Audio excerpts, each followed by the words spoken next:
they're not overbuilt. They're not modestly built. They're somewhere in the middle. We build fields that are more expensive, that have more high-end finishes on them.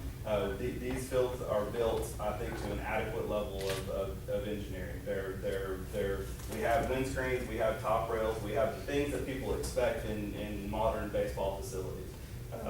With EDC contributing a large portion of the money to this project, and I believe, and I've had conversations with them in some of these meetings that we've had, tournaments, that's how you're going to draw people into your community. How a facility like this brings people into the community, to spend tax dollars, hotel dollars, food, eating out, gasoline, everything that goes with that. A complex that's built like this with, and the gentlemen in the associations can agree, when a select league is looking for a place to play a tournament, they have different options. They can go back to San Antonio, they can go to other towns. So your construction has to be to a certain level to bring them in, to encourage them to come in. We're at that level, certainly. We're at the level of what people would expect to see in a high-end type facility to have good tournaments in. We have connections. We're doing parking lot expansion in the parking lot here at the rear of this building. To expand this out, we're adding some parking in the area at the top side of the site, and then we have a lot of connection trails included. The connection trails that are included when we design, when we work with our engineers to design parks, everything has to be 100% ADA accessible. This park, every single feature and every aspect in this whole park is ADA accessible. That's how the trails are sidewalks, concrete sidewalks. They call them trails. They're 5 foot wide, which meets ADA compliance. The degree of slope is going to be set at a rate where it's handicap accessible, wheelchair accessible to all areas. That was one of the largest needs to add this parking right here, so we have ADA handicap parking that ties directly into the baseball fields, as well as over here that's going to be more geared towards the football fields. We have shades. We have shades over the top of the bleachers, and all the bleachers. That's something that in most park areas that we do. That's something that's common in Texas. It gets hot. Nobody likes to sit out in the heat and sweat, so that provides a little bit of comfort for the moms and dads and brothers and sisters that are working and that are here with their brothers and sisters and children.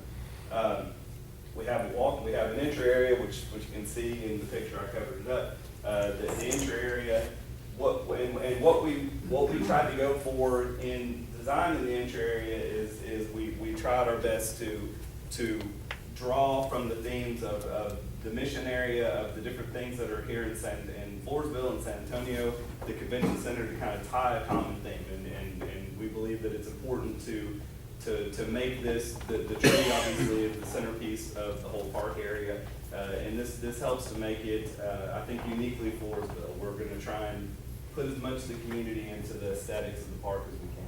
I think that was important with the council as we were working through to give this place a look, so people will remember that they know they're here and they understand and can understand about the history and why we're here. So expansion, parking lot expansion. We have a plaza area that's going to be around the tree, kind of in an homage to the plaza area that's around the tree, to the rear of the convention center. Some shaded areas, some picnic areas. We have solar lights that are going through the entryway. The football field lighting is something that I think that the association people were very interested in. When the time changes and they practice, you got to shut down practice at dark. So it's mainly to provide lighting for the practice. It's also for soccer and football. We have the minimum level of lighting from the football field, but the minimum level of lighting from the lighting companies is lighting adequate to play a high school football game on. So if once again, it can be cross-utilized. A JV game, a freshman game, middle school games can be played out there. So all the areas are multi-use. The playground, to talk about the playground, what we're looking for. When Miss Henrietta and I were working with the people at Langford and Associates, who were the people who were doing the grant, Langford and Associates, the way that essentially that the grant is proposed to the state of Texas is this entire project. And so what they look at is they look at this entire project as one piece. So what the construction that you're doing is what they consider in kind. It's a part of the project that's being paid for by the city, it's being paid for by the EDC, but it's all one construction project. And so Langford Associates moved the pieces around to see what was going to be more beneficial for you getting your Parks and Wildlife grant. The playground area from Langford Associates was moved onto the Parks and Wildlife grant part of the project. So it's not in your packet. It got moved over into the Texas Parks and Wildlife grant. You know, we have in-kind commitments. I know she discussed with Marathon Oil Company. They not only did they give money, but they offered to donate materials that they could, pipe, equipment where they could to get things done. One of our biggest things, I'm the general manager of the company, and so I like to build things, and so it is our goal to see this whole project complete from the old park, the lower park, to the new park. And so where we could save money, where the city of Miss Henrietta and anyone else can get in-kind contributions, all the money is going to be spent on the park. So where we can redirect funds from in-kind contributions, we're going to be able to redirect those funds into the project. So we believe that the Parks and Wildlife grant is going to be a reality. We believe that that's not going to be a big deal based on, and we work with a lot of different grants, and I can say that the work put into this grant, and I'll say also as an aside, I work with cities all over the state of Texas and Oklahoma, and Louisiana, and Arkansas, and I've never seen a project of this size with so many different aspects to it, with the EDC, with the people donating the land and the lease, with the city, with the Parks and Wildlife grant, with Sarah, with all these things. So y'all have a good one on your hands in Miss Henrietta, because she's pulled from every different place that she can. And you know, all city managers are good and they try hard to get things done for their cities, but I've never seen this many pieces juggled together in one piece. And so she did a tremendous job. So the playground is on the Parks and Wildlife grant. If the Parks and Wildlife grant doesn't come through, I do believe that there's not any problem with the in-kind contributions. We're going towards that, assuming that grant's going to come. If that grant doesn't come, then we'll have to look and see where we are at that point, see if we can get in. The playground will get in there. I think that it's going to be with or without the Parks and Wildlife grant. I think with the in-kind stuff that we're working with, that we just should be putting money to save in for that. It's a beautiful area. I think it's an economic driver. I think that it marries well with your convention center. I think that I think it'll be a wonderful project whenever it's complete. It's going to you know, obviously fix your problems with your park down below, which there are a lot of problems. We've walked through it several times as we were here looking, and you know, I do think that you're going to fix a lot down there. I think if there's any other Sean, points can on you this. address how much this would take over the 98 acres that's there? Well, we're taking up with this current project, which you can see, most anybody who's been up there, this is the same as the one that you guys have. But you can see the road that goes around the area. The rodeo arena is back here, we're here, and this is the road that's going in. So we're going to take up, you know, 75% of the area that's inside of that gravel road. I don't know exactly, I don't have a good acres number of it, but it's going to take up a pretty significant portion of that area through there. It is. You know, it's good ground with our dirt work guys that started dirt work, and they said, you know, they're impressed by the soil, by the condition of the topsoil, by the soil's ability to grow grass. All these good things are very good. They said that Floresville could grow a county fair winning red grass fir. They said they've never seen grass fir like that in their life. So that's something to be proud of as well. Two questions, guys. Yes, okay, so where exactly was there engineered to keep that natural waterway in? Okay, so what Because it's tomorrow? about north of that oak tree, if I'm not mistaken. Correct, yes ma'am. And we have trying to get this where everyone can see. There's a depression in this side right here. The water comes back across sort of in this direction and Yes. flows back. We're having our full set of engineering plans are going to be released to us tomorrow. I'm sure that the city will put those things out where everybody can look at them. But in the grade plan, the way that the grade is set up, I'm trying to figure out the best angle to get here. The way that the grade is set up is that we have water that's traveling through this area, and then this water is being diverted back across this way. So we're basically splitting across the fields. Our biggest engineering quandary for the engineers were actually this area here with the football fields, because it's a big flat area. Yeah. And so there's going to be drainage put in between the fields, which is just going to look like a grate on the ground in between the two areas.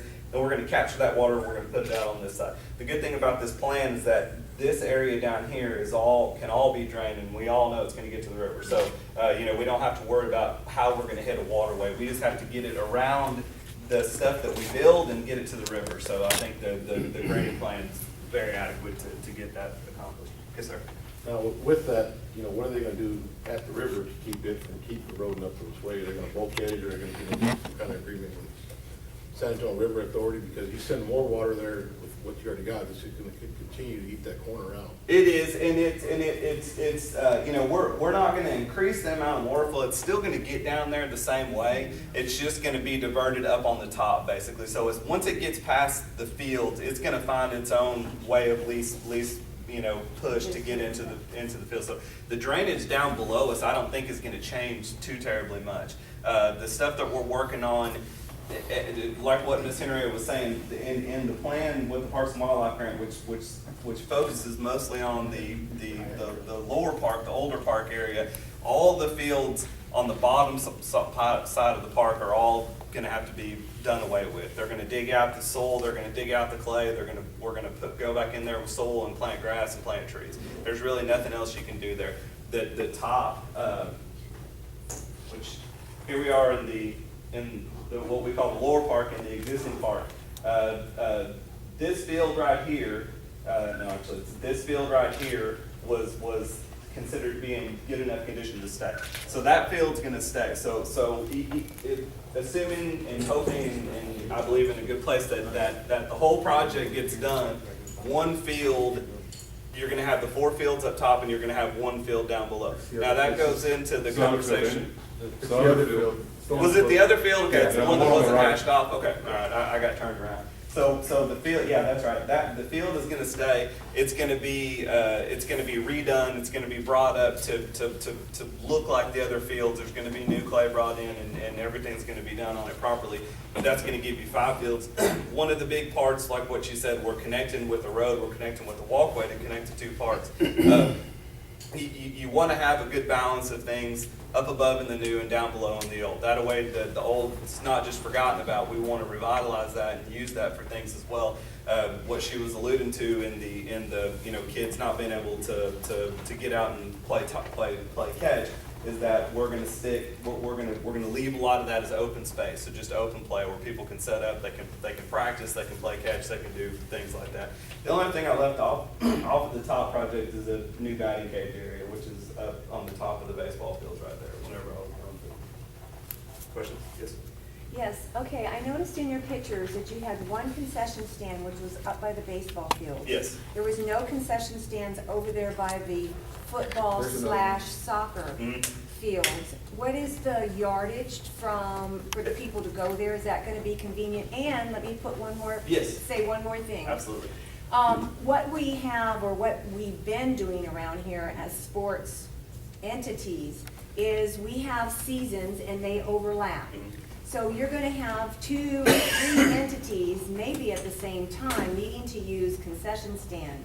It's important to these entities to have their concession stand because that helps pay for the referees and Yes, maintenance to the fields and everything. So how is that going to be solved? Well, there are 2, and the football concession stand actually is on the Parks and Wildlife grant side of the project. There is a concession stand, restroom concession stand here for the football and here for the baseball. Okay.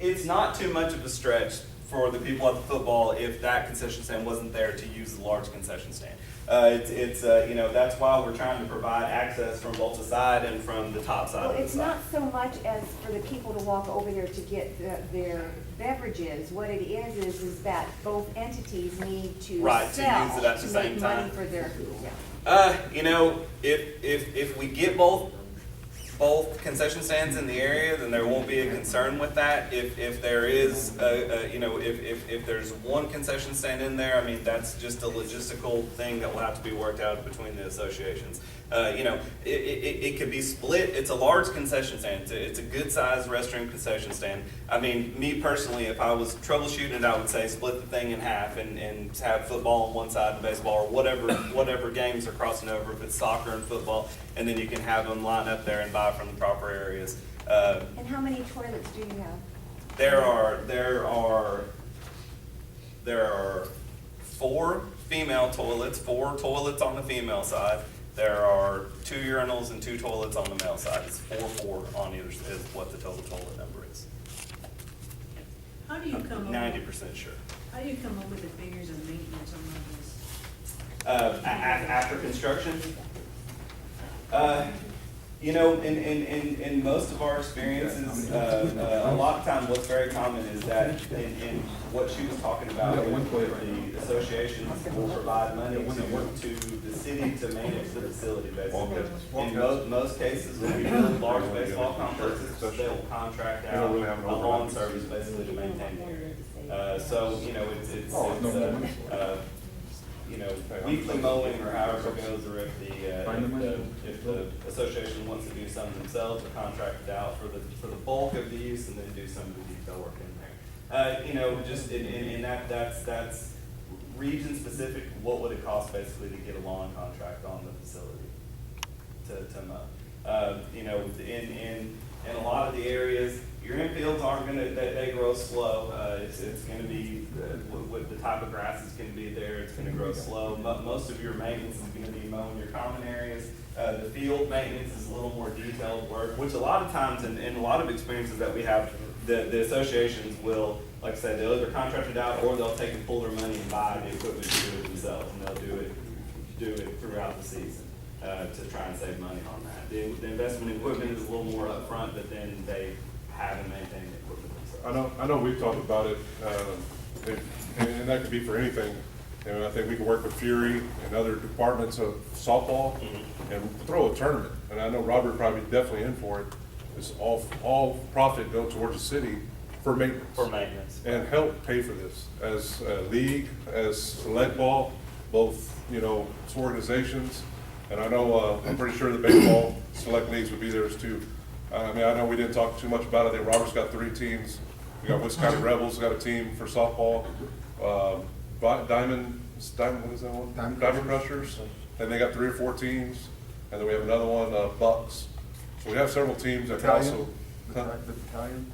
Yeah, I don't know. I know there's several more. There's probably, I think we're up to about 10 to 12 teams of select teams. And I know we can work with those organizations to maybe throw some tournaments to help pay for this fundraising And as that's a the whole way thing, to like, do this. everyone has their own equipment too, Little League has their equipment, Wildcats has their equipment. So if we come together and work together, so at the beginning, you don't have to have an upfront cost from the city to go out and spend thousands of dollars on equipment if we work together and to maintain it. And I can also get you facilities that we've done in the past that I know the city's maintaining it themselves. I can put you in contact with the mayor's area and they can provide you with numbers that they're spending. I come from a town that the Parks Department maintained all the baseball fields, football fields, that's everything.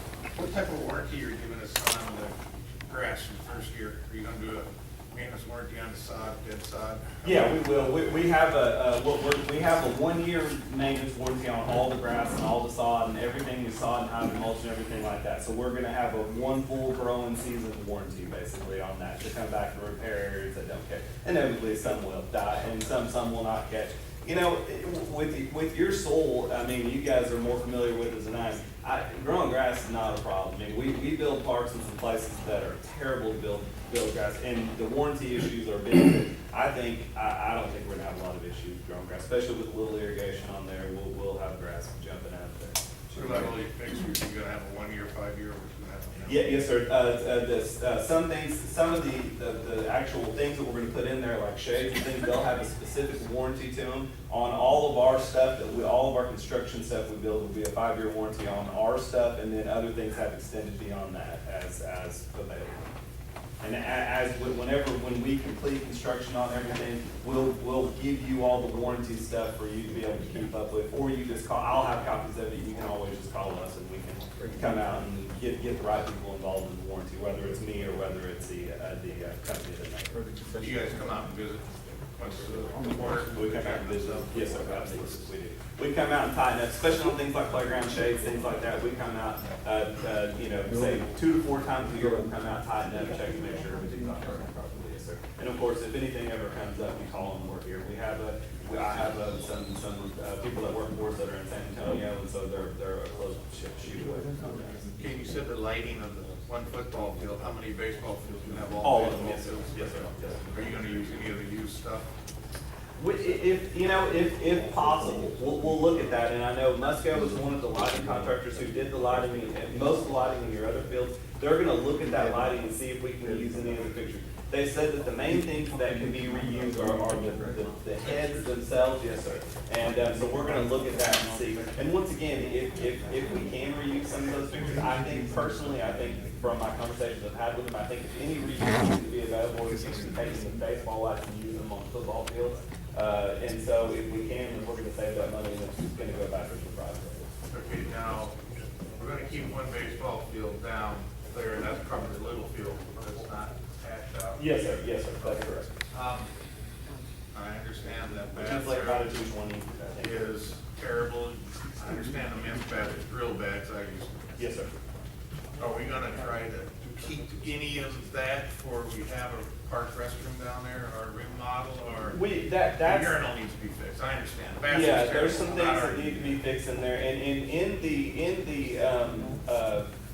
in the Parks and Wildlife grant, with one specific line item that we put in there was to renovate the restrooms in your large pavilion up there. So we do know that we're gonna fix and renovate and put partitions in that area up there in the large pavilion.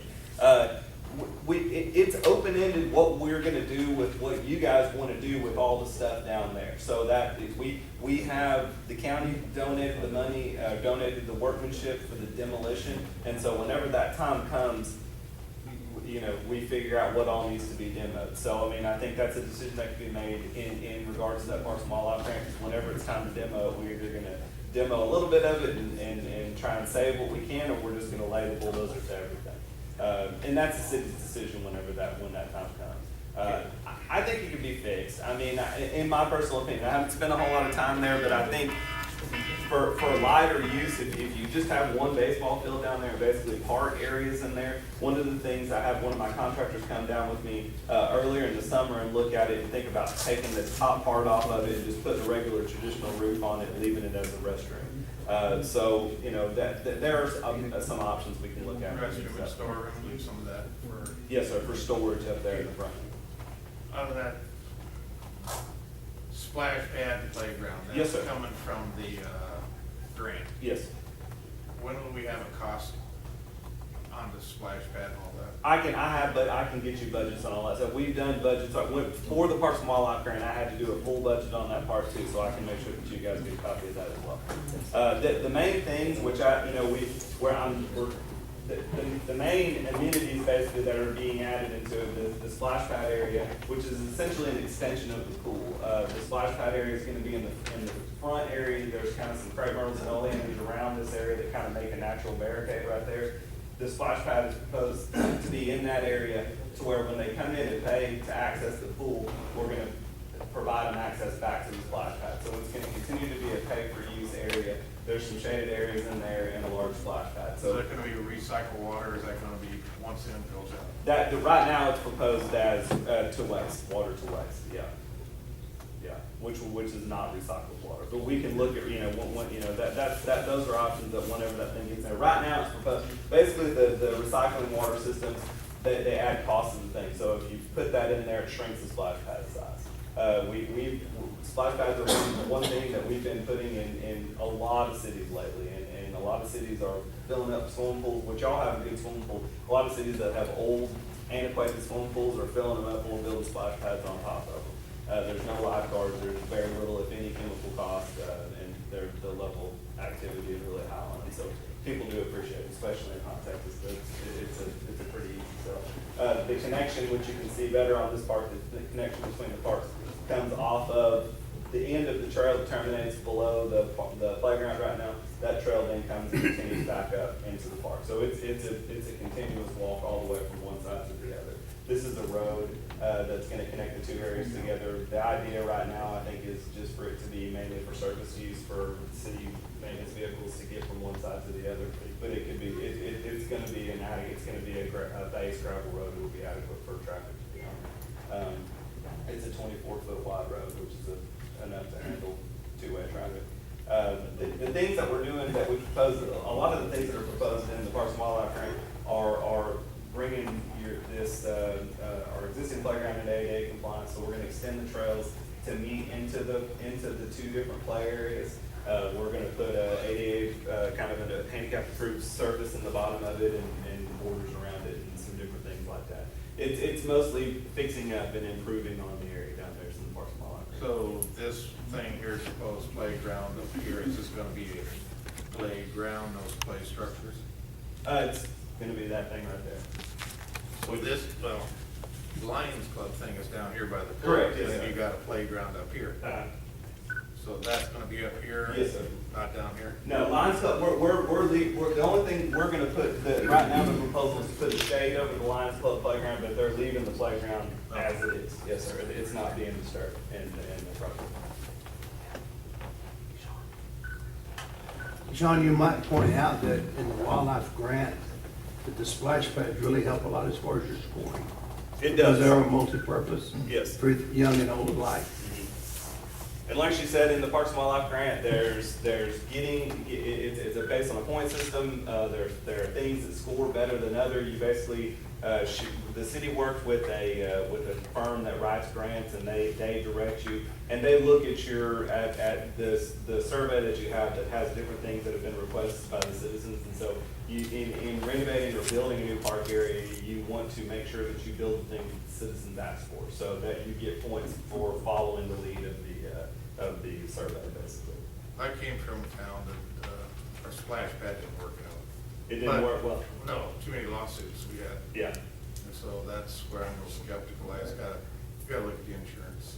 Yeah. I like everything else, I just don't like. the Sure. splash pad. And we, I have not been, and I don't know what exactly the details are. We haven't, the insurance rates on cities we're building splash pads on aren't going up very much. As a matter of fact, we just finished a project, we just started a project in Hearn last week, and we finished a project up in Northeast Texas a couple of weeks ago, and the city manager there called me and said she was really surprised at how little it affected their insurance rate. We're down to, Carson City has one, if you haven't seen one, it's like 18 miles that way. Yeah. They have a real basic one, and if you go there in summertime, I think I would go down there to do work, and there would be hardly nobody at the town park because it'd be so hot, and you have about 40 people, and it was They're covered, very yeah, basic. yeah. So I mean, you don't have to put in this elaborate one and spend tens of thousands of dollars, you did something very basic and at a starting point, which I say you could see the difference in that park down in Carson City versus the park here, just by driving 20 minutes down the road. And Texas has something called the Texas Tort Claims Act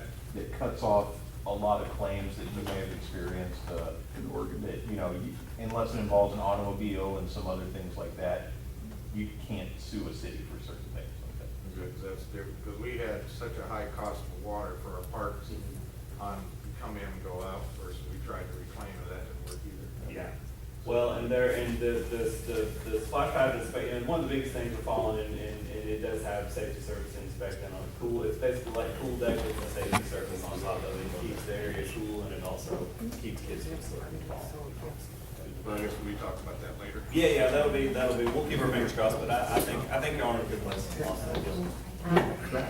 Yes, sir. This is a dumb question, probably fits under that category, but what's the prognosis on the pool? In the sense that, we're having problems with other parts of the park land-wise, is our pool relatively safe, or? I have not done any geotechnical surveying in the lower, basically below the break of this area we're on right now.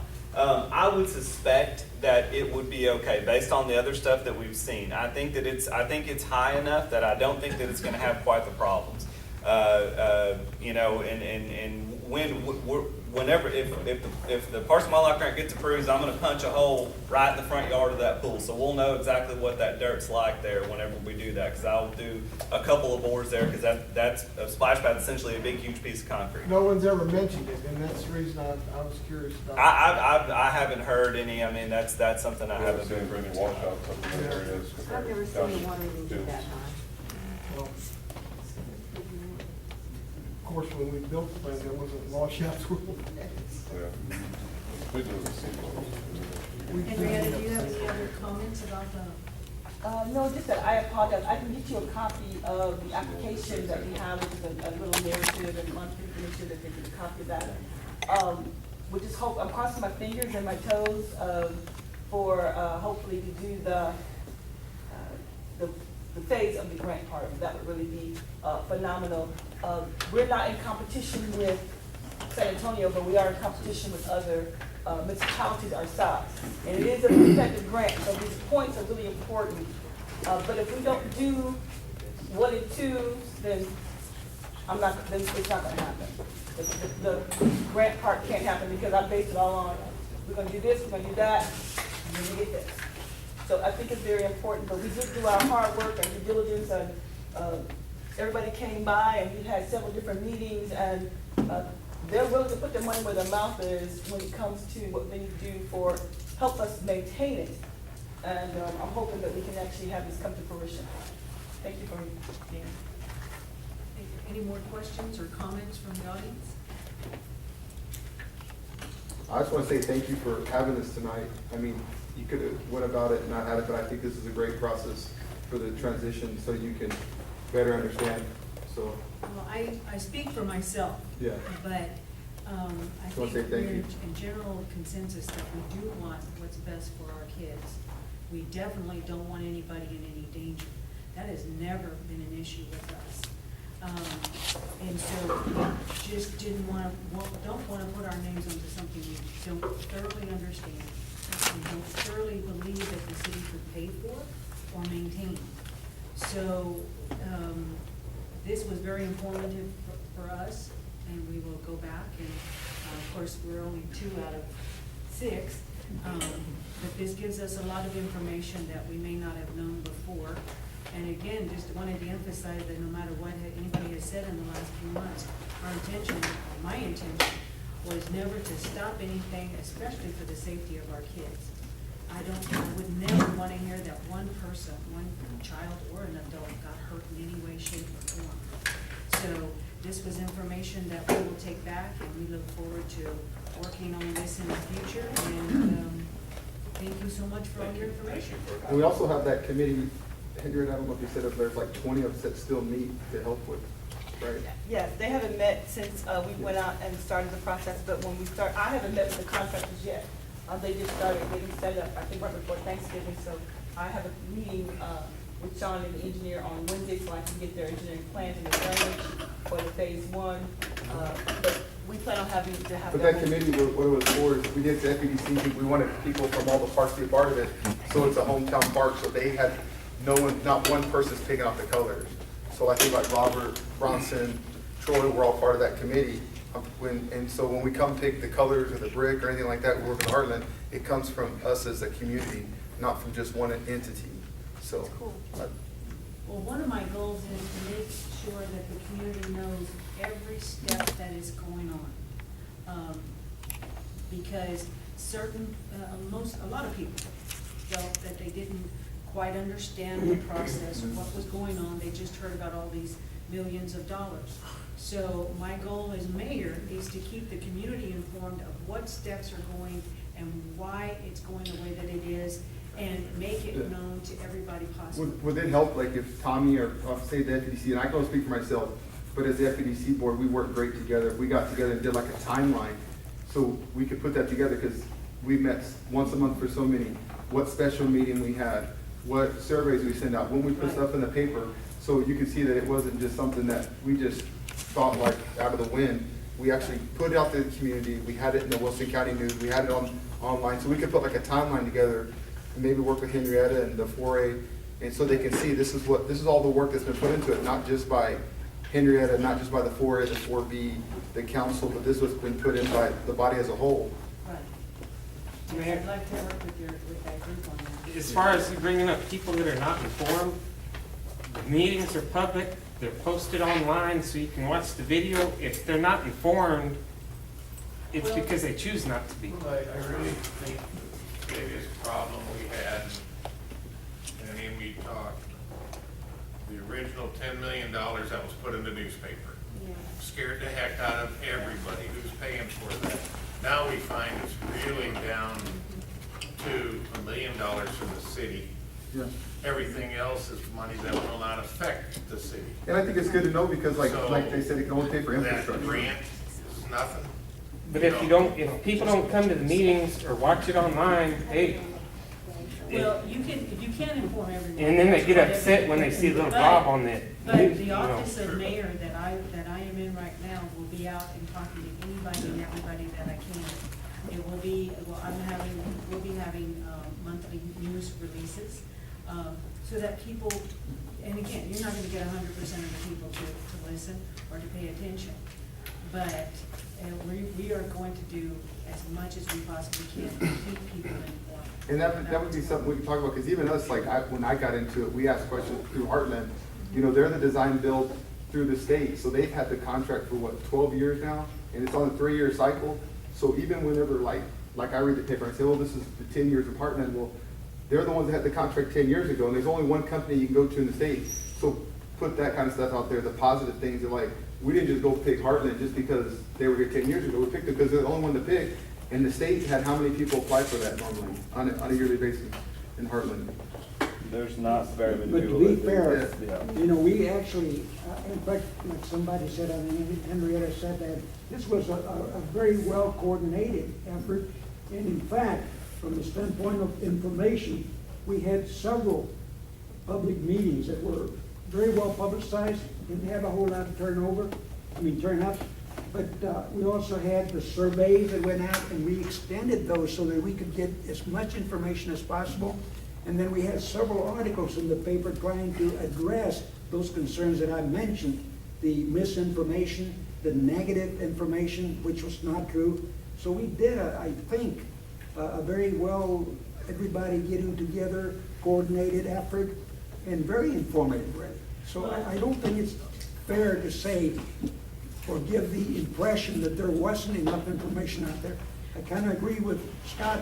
Sometimes people don't want to hear it. But there are other ways of getting the information out, like council members and members of the FEDC, speaking with different organizations. We'll use every avenue that we possibly And I can. appreciate I that. can tell you this, I went to the public hearing before I was on FEDC for this park that they're talking about I tonight. spoke against it. And there was 3 people there, Paul Sack, Douglas Jones, and myself.